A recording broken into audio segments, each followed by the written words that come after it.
warahmatullahi wabarakatuh. Halo semuanya. Perkenalkan, nama saya Dea Armanda Saputri dengan NIM 1221705. Program studi Tadris Bahasa Inggris kelas 3. Pada video kali ini, saya akan menyampaikan mengenai aliran Jabariyah dan aliran Qadariyah.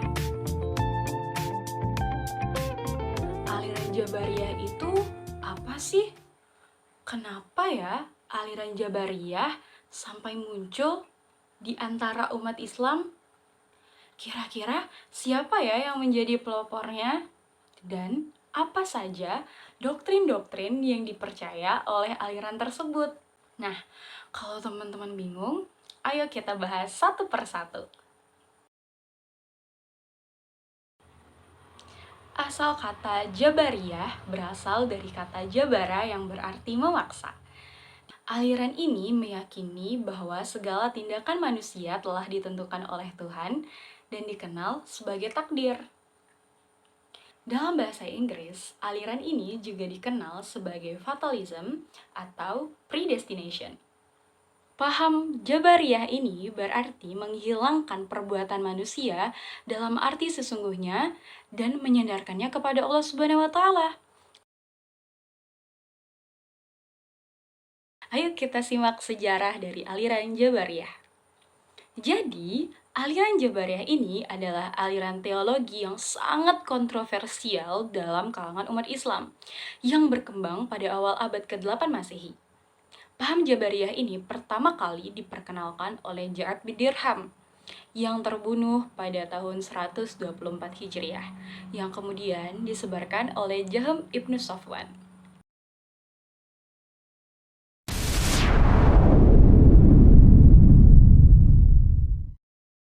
Jabariyah ekstrim ini atau Jabariyah murni dipelopori oleh dua tokoh, yaitu Ja'ad bin Dirham dan Jahm bin Safwan.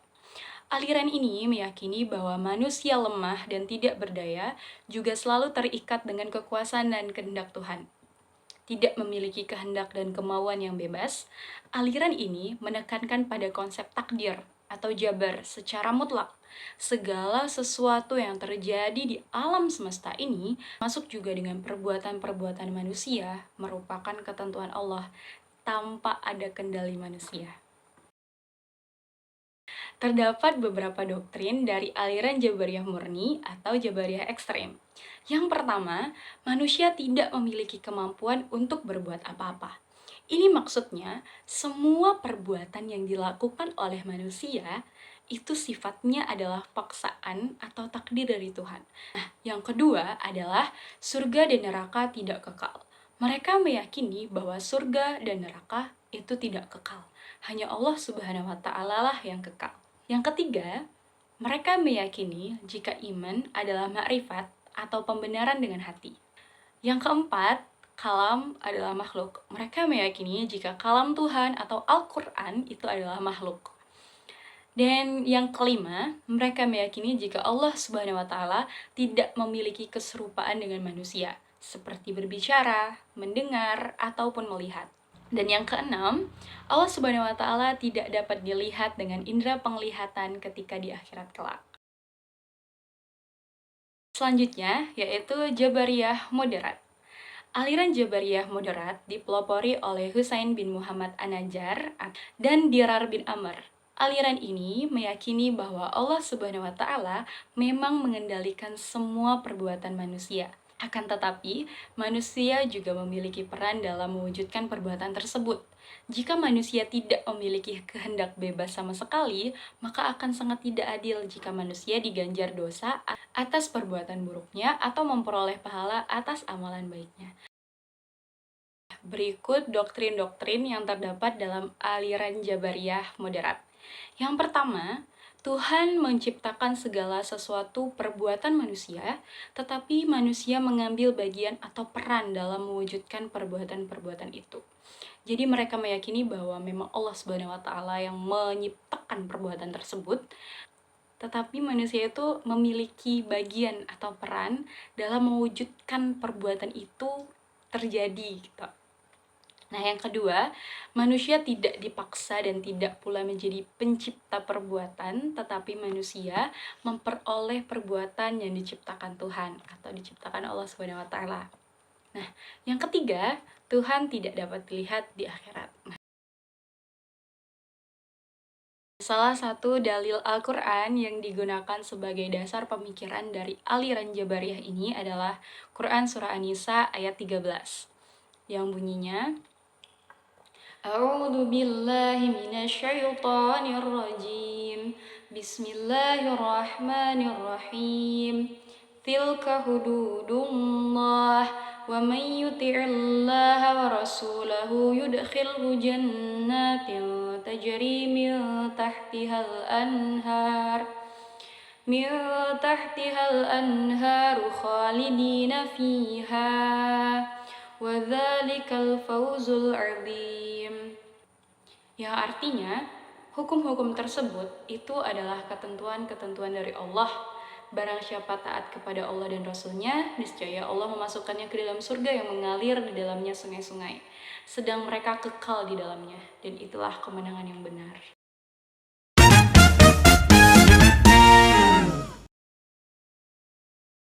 Aliran Qadariyah ini berasal dari bahasa Arab Qadara, yang artinya kemampuan dan kekuatan. Menurut pengertian terminologi, Qadariyah adalah aliran yang percaya bahwa segala tindakan manusia tidak diintervensi tangan Tuhan. Nah, jadi maksudnya ini tuh sangat berbanding terbalik dengan aliran Jabariyah. Kalau aliran Jabariyah itu meyakini bahwa perbuatan manusia itu semuanya takdir Tuhan, itu adalah ketentuan Tuhan, manusia tidak punya andil. Sedangkan aliran Qadariyah ini sebaliknya, mereka malah mempercayai bahwa apa yang diperbuat oleh manusia itu pure adalah perbuatan manusia, tanpa ada ketentuan Allah di dalamnya. Ini adalah dua aliran yang sangat kontradiktif ya. Aliran ini berpendapat bahwa tiap-tiap orang adalah pencipta bagi segala perbuatannya. Ia dapat berbuat sesuatu atau meninggalkannya atas kehendaknya sendiri. Qadariyah merupakan salah satu ideologi, namun tergolong bid'ah dan sesat atau batil dalam akidah Islam. Paham ini muncul pada pertengahan abad pertama Hijriyah, tepatnya pada 70 Hijriyah atau 689 Masehi, di Basrah, Irak. Dipelopori oleh Ma'bad al-Juhani dan muridnya Ghailan ad-Dimashqi ketika masa pemerintahan Khalifah Abdul Malik Ibnu Marwan. Nah, latar belakang munculnya ideologi ini adalah bentuk pertentangan pada kebijakan politik Khalifah Bani Umayyah yang terkesan memaksakan kehendaknya. Pemerintah Bani Umayyah dikenal kejam karena tidak segan-segan memberi hukuman mati kepada warganya yang memberontak dan melakukan pembunuhan baik dari keturunan Rasulullah SAW sekalipun, yaitu Husain bin Ali bin Abu Thalib.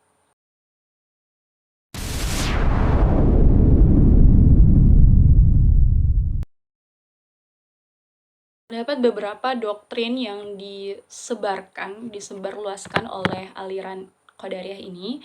Yang pertama yaitu Allah Subhanahu wa taala tidak ikut campur dalam kehidupan manusia, sehingga manusia memiliki wewenang penuh dalam menentukan hidupnya dan dalam menentukan sikap.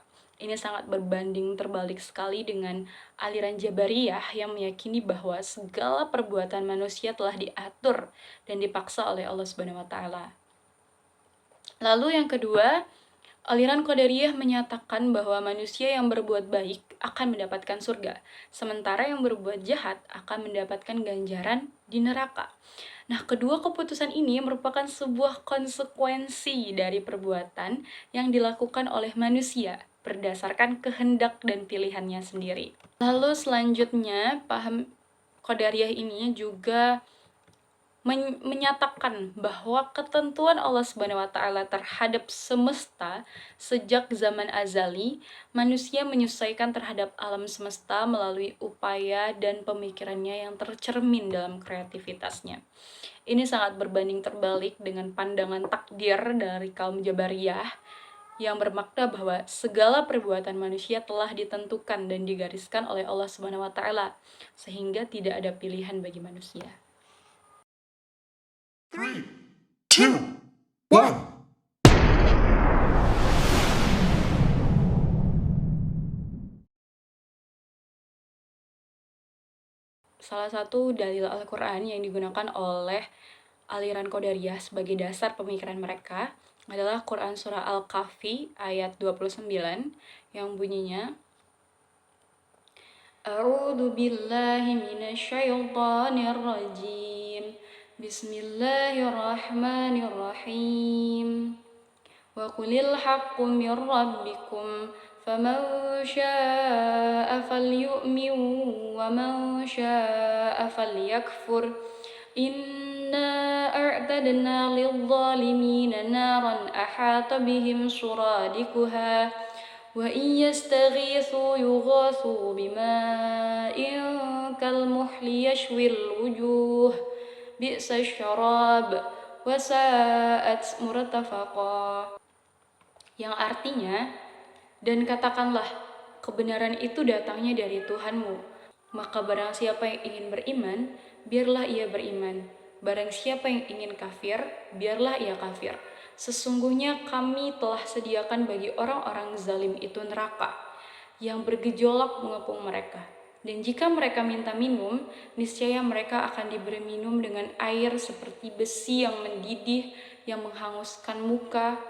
Itulah minuman yang paling buruk dan tempat istirahat yang paling jelek. Quran Surah Al-Kahfi ayat 29.